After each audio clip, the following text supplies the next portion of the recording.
This is a three-part series on how to pass the bar exam on your first try.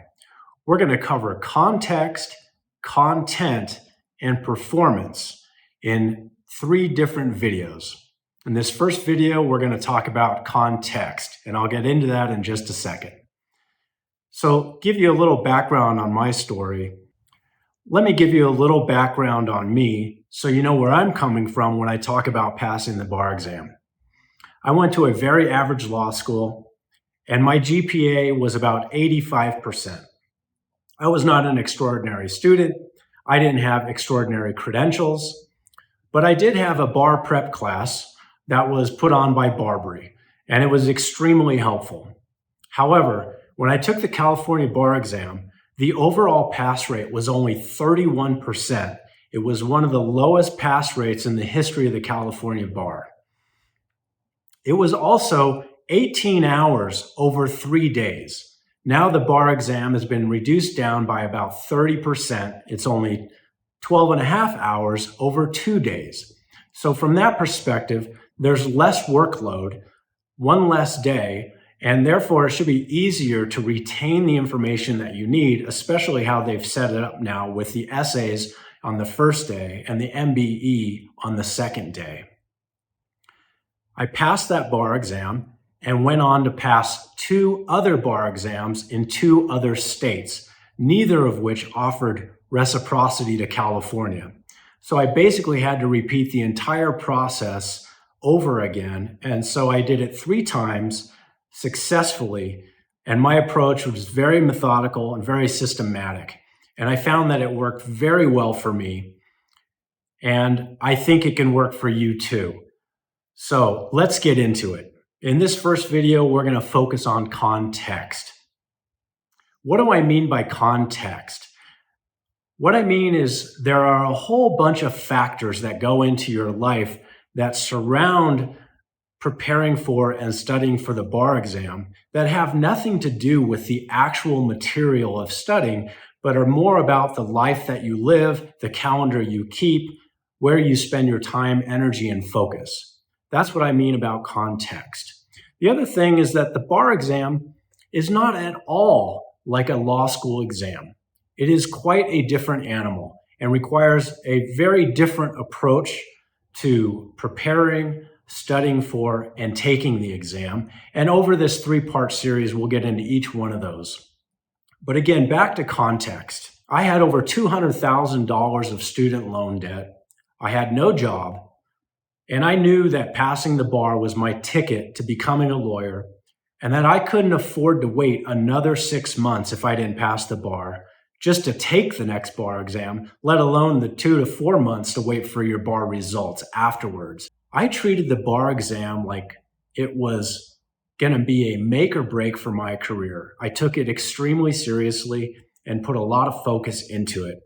And I would suggest that you do the same. The amount of time, energy, and resources that it would require to retake the bar exam are significant, and the cost is, in my mind, was too much to put at risk. So I put everything I had into the bar exam, and that's the mindset I had. I treated it like my personal intellectual Olympics, and I began a training schedule that focused on taking the bar exam with that in mind. I was fortunate enough that my law school offered a bar prep course, and I enrolled in that bar prep course. It was Barbary. I found Barbary to be very good with the instruction that was provided, the materials that were provided, and the schedule that they kept. The typical Barbary bar prep period is 8 to 10 weeks. So you know that you have 8 to 10 weeks to digest, memorize, and be able to regurgitate all of the material that's going to come your way that is going to be on the bar exam. So you need to calendar out your weeks in advance of the bar, and you want to follow it to a T.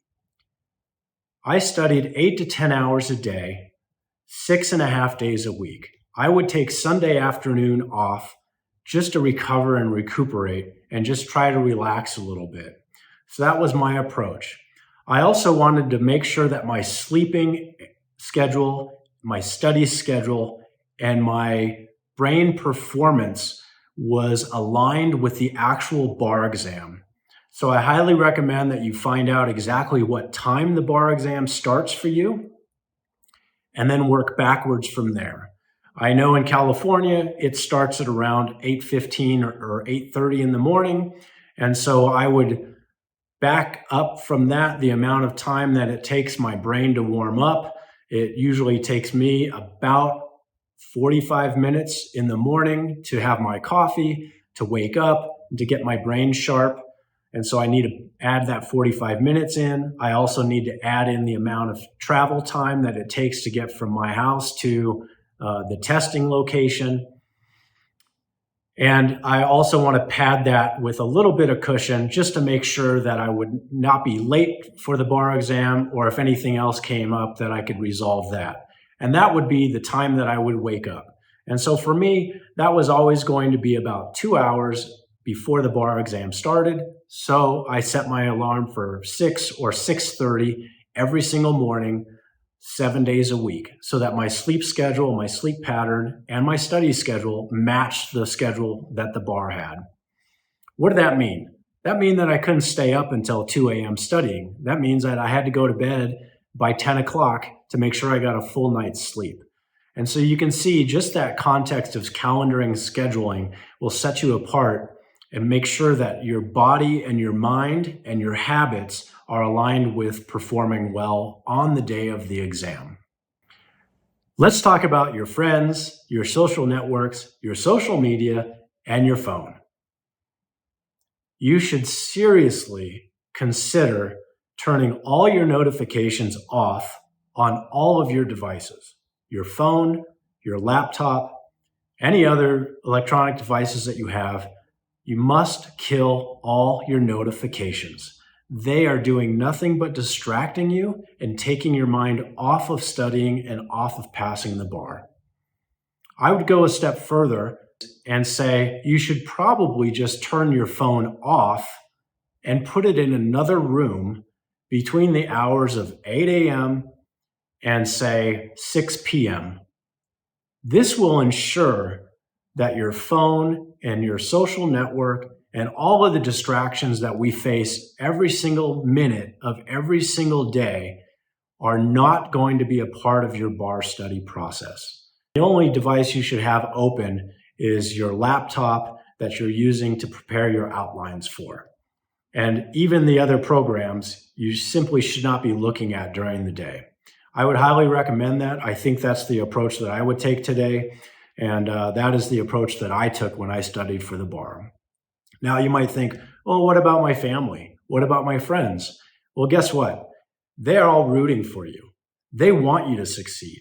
They want you to pass the bar, and you want to pass the bar. So let them know exactly what's going to happen, that you're going to be unavailable for 8 to 10 weeks, and that they should not expect to hear from you, not responding to their text messages, their phone calls, and that it's great that they're checking up on you, but you've decided to limit the communication with your friends and family during this period of time, and you need to arrange your lifestyle in such a way that you're clearing your calendar of all obligations during this period of time.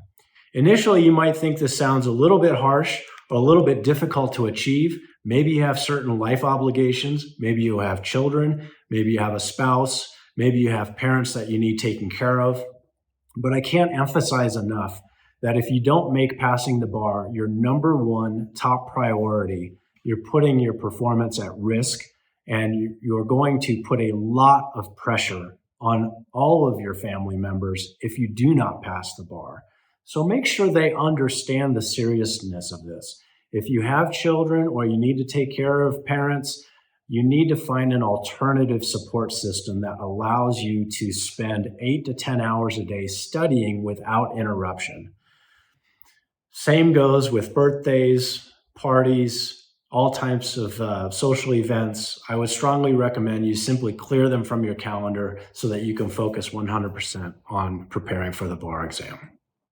Oftentimes, we as law students or as academics or as people who plan to make money with our minds and not our bodies, tend to not take care of our physical form or our health in these types of situations. I would say that's a major mistake. If you've listened to any podcasts on health over the last 5 to 10 years, you realize that our brains is equally, if not more, affected by our overall health than any other organ in our body. And in order for your brain to work at its maximum capacity, you need to make sure you're healthy. And this just means eating right and exercising. So as part of your calendar, you will want to set aside time for exercise and making sure that you're getting the right kind of food. We're talking about fruits and vegetables, low carb meals, all the types of things that are good and healthy for your body and for your brain. This is not an excuse to be ordering pizza because you don't have time to make dinner.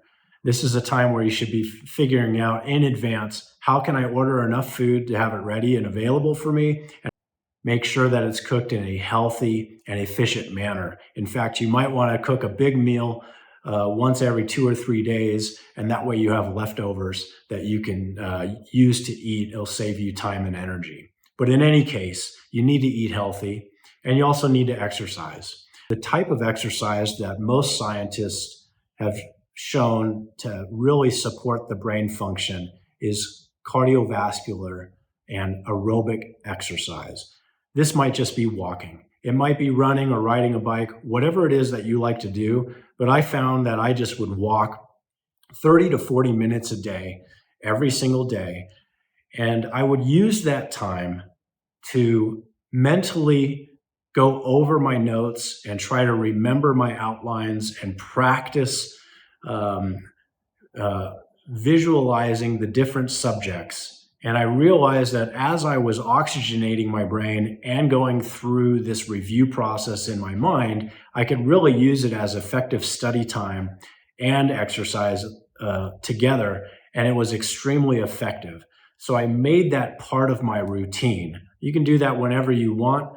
I found that it was best for me to do that in the middle of the day. It would give me a break. I could go outside. I could just walk around my neighborhood, and it changed my scenery a little bit and helped me wake up a little bit in the afternoon as well. So I would typically do it at about 1 or 2 o'clock in the afternoon. I found that to be extremely effective. Now, one major mistake that I made. About halfway through the bar prep period, I was struggling with a particular subject, constitutional law. I found that to be very difficult for me. It wasn't as methodical and as systematic as many of the other subjects. And so I changed to a different bar prep material for that particular subject. It just so happened that that night I also went out with some law school friends and had a few drinks. I probably had 3 drinks. And what I found was that the next day, my brain was just scrambled. I couldn't remember anything. I couldn't retain any information. The new material didn't make any sense to me. And instantly, I fell behind by about 2 days. It set me into a little bit of a panic. I had high anxiety as a result of that decision, and I regretted it intensely at that time. So the lesson I would suggest here is don't drink any alcohol. Try not to consume any drugs of any kind. Try not to alter your mind state or your chemistry, and try not to deviate from the plan that you have in front of you as long as it's working for most all of the subjects that you're studying. I was able to get back on track. I went back to my barbering materials for constitutional law. I sought some extra additional tutoring and help for that subject, which was very helpful, just to help make my outline more concise. But I would strongly recommend that you stay on course, that you treat your body and your mind with respect, that you follow a very consistent schedule, all in preparation for making sure that all the elements of your life are supporting the one common goal, which is to pass the bar exam on your first try. In the next video, we're going to talk about content. We're going to go deep into outlining exactly how to study for the material, exactly how to memorize the material, and how to set up all of your materials so that you have the greatest chance to be able to memorize it and regurgitate it on the day of the exam. We'll see you in the next video.